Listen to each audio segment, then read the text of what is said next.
अस्सलाम वालेकुम class ninth बेटा डेट है 20th अप्रैल। और जैसे कि आपको मालूम होगा कि हमने लास्ट वीक आपका क्या है कि गज़ल नंबर 4 जो कि बहादुर शाह ज़फ़र की गज़ल और आपके निसाब में सबसे लास्ट गज़ल है उसका हमने आगाज़ किया था। उसके हमने 1 से लेकर 4 अशार की तशरीह की थी। ये नज़म जो है बहादुर शाह ज़फ़र 1857 की नाकाम जंग आज़ादी के बाद जब बहादुर शाह ज़फ़र को कैद कर लिया गया और उन्हें रंगून भेज दिया गया, उस ज़माने में आपने ये जो है उस कैद के ज़माने में आपने ये गज़ल तहरीर की थी। आज हमने बेटा उसके गज़ल नंबर 4 जो आपकी उसके शेर नंबर 5 की तशरीह करनी है। तो हम आगाज़ करते हैं उसका। दिन ज़िंदगी के ख़त्म हुए शाम होगी, फैला के पाँव सोएंगे कुंजे मज़ार में। दिन ज़िंदगी के ख़त्म हुए शाम होगी से मुराद यहाँ पर शायर मौत मुराद ले रहा है, यानी कि मौत आ गई। और कुंजे मज़ार पे यहाँ पे मुराद ले रहा है मज़ार का कोना। अब इस शेर में शायर बहादुर शाह ज़फ़र क्या बताना चाह रहे हैं कि इंसान जो है वो ज़माने के हालात से जब घबरा जाता है तो वो मौत के साए में जो है पनाह ढूंढता है। तो इस शेर के मुताबिक बहादुर शाह ज़फ़र जो हैं अपनी ज़िंदगी में बहुत से बताते हैं कि बहुत से दुख और परेशानियाँ उन्होंने झेली हैं और खुशी के बहुत कम लम्हात जो है वो उनकी ज़िंदगी में आए हैं। तो मुसलसल दुखों और मुसीबतों को झेलते हुए वो इस कदर गमज़दा हो चुके हैं कि उन्हें अब मौत का जो इंतज़ार है और उन्हें अपना सुकून जो है वो सिर्फ और सिर्फ मौत में ही नज़र आता है। यानी कि वो अपने आप को तसल्ली देते हुए कहते हैं कि मेरी ज़िंदगी के जो दिन हैं वो ख़त्म होने को हैं और मौत जो है वो करीब आ गई है। यानी कि अब कब्र में हमेशा हमेशा के लिए उन्हें आराम चैन आएगा और वो आराम चैन की जो नींद है वो उससे सो सकेंगे। शायर के मुताबिक उन्हें मौत की सूरत में ही दुनियावी दुखों और मुसीबतों से जो है वो निजात मिल जाएगी। जैसे कि यहाँ पे हवाला अशार भी है कि बकौल शायर कहता है कि अब तो घबरा के ये कहते हैं कि मर जाएंगे, मर के भी चैन ना पाया तो किधर जाएंगे। ये हवाला शेर था आपका शेर नंबर 5 का। शेर नंबर 6 देखिए स्टूडेंट्स, कह रहे कितना है बदनसीब ज़फ़र दफन के लिए, 2 गज़ ज़मीन भी न मिली कोई यार में। अब जैसे कि यहाँ पे आप देख रहे हैं कि उन्होंने तखल्लुस इस्तेमाल किया अपना ज़फ़र। तो आपको पता है कि जो गज़ल के लास्ट शेर में जहाँ पे शायर अपना तखल्लुस इस्तेमाल करे वो क्या कहलाता है, मक्ता। ठीक है। अब क्या है यहाँ पे ज़फ़र जो है वो अपने आप को बदनसीब कोई यार यानी कि महबूब का कोचा।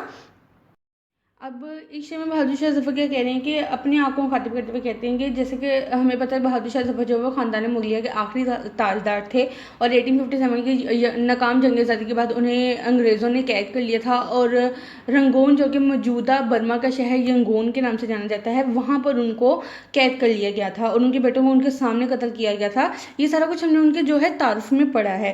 उसके अलावा यहाँ पर अभी शेर में शायर क्या कह रहे हैं कि उन्होंने अपनी ज़िंदगी के आखिरी जो साल थे वो हाई थी मुश्किल में गुजारे।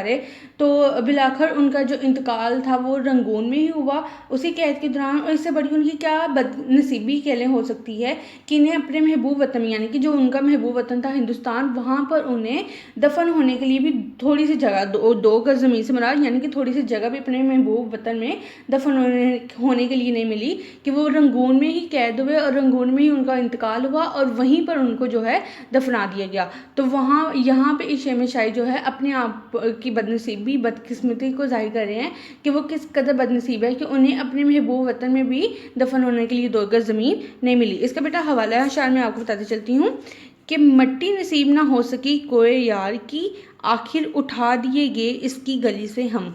ठीक है, ये हवाला अशार है। यहाँ पे आपको हवाला अशार नज़र आ रहे होंगे, आप लिख लीजिएगा एक दफ़ा फिर। ये थे बेटा आपकी गज़ल नंबर 4। अब इसकी एक्सरसाइज पे चलते हैं। पेज नंबर 142 निकालें। सवालात हैं सबसे पहले आपके।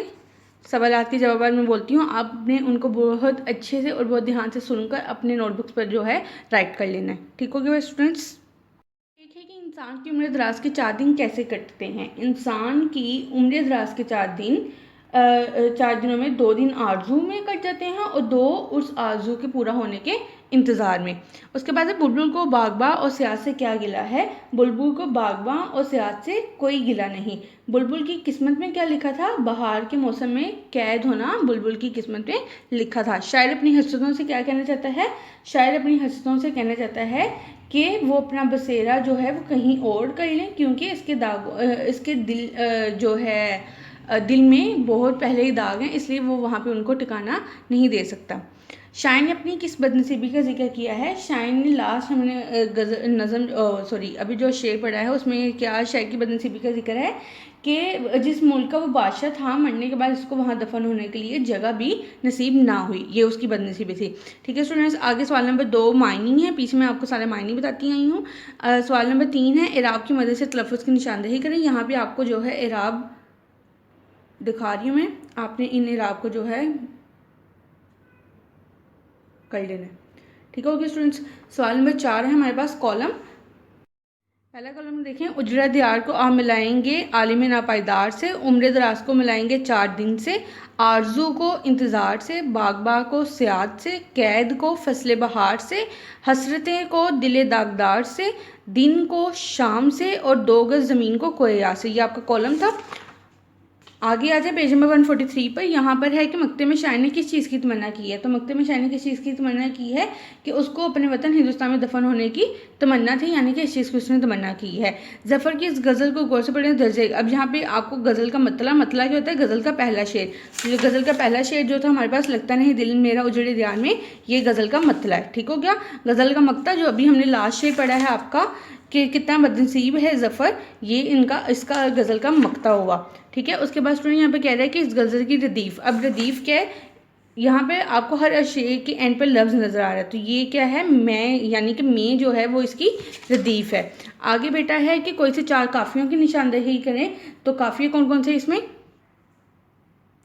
दियार, नापायदार, 4, इंतज़ार, बहार, दागदार, उसके अलावा यहाँ पर मज़ार और यार। ठीक हो गया, ये हमारे काफ़िए थे। देखिए कह रहे हैं पहले शेर में शायर ने उजड़े दियार को किसके लिए इस्तारा इस्तेमाल किया है। इस्तारा किसके लिए इस्तेमाल किया है, यानी कि तो किसको इस्तारा लिया, मुल्क हिंदुस्तान को। ठीक हो गया। मक्ते में शायर ने 2 गज़ ज़मीन का कनाया किसके लिए इस्तेमाल किया है, कब्र के लिए इस्तेमाल किया है। इस गज़ल का कौन सा शेर आपको ज़्यादा पसंद है, पसंदीदगी की वजह भी लिखें। ठीक हो गया। उसके अलावा यहाँ पे कह रहे हैं फिलिंग द ब्लैंक्स है, किसकी बनी है, आलिम नापायदार में, 2 आरजू में कट के 2 इंतज़ार में, बुलबुल को बागबान से न सयाद से गिला, फैला के पाँव सोएंगे कुंजे मज़ार में, 2 गज़ ज़मीन पर न मिली कोई यार में, और दिन ज़िंदगी ख़त्म हुए शाम हो गई। ये थी आपकी गज़ल नंबर 4 बेटा। यहाँ पे आपके जो हिस्सा गज़ल है उसकी हमने चारों गज़ल जो है वो पढ़ ली है। आपकी गज़ल नंबर 4 उसकी आखिरी गज़ल थी। उम्मीद करती हूँ आपको समझ आई होगी। आपने अपना काम जो है वो नोटबुक्स पे उतारना है और उसको अच्छे से याद करना है। ठीक हो गया।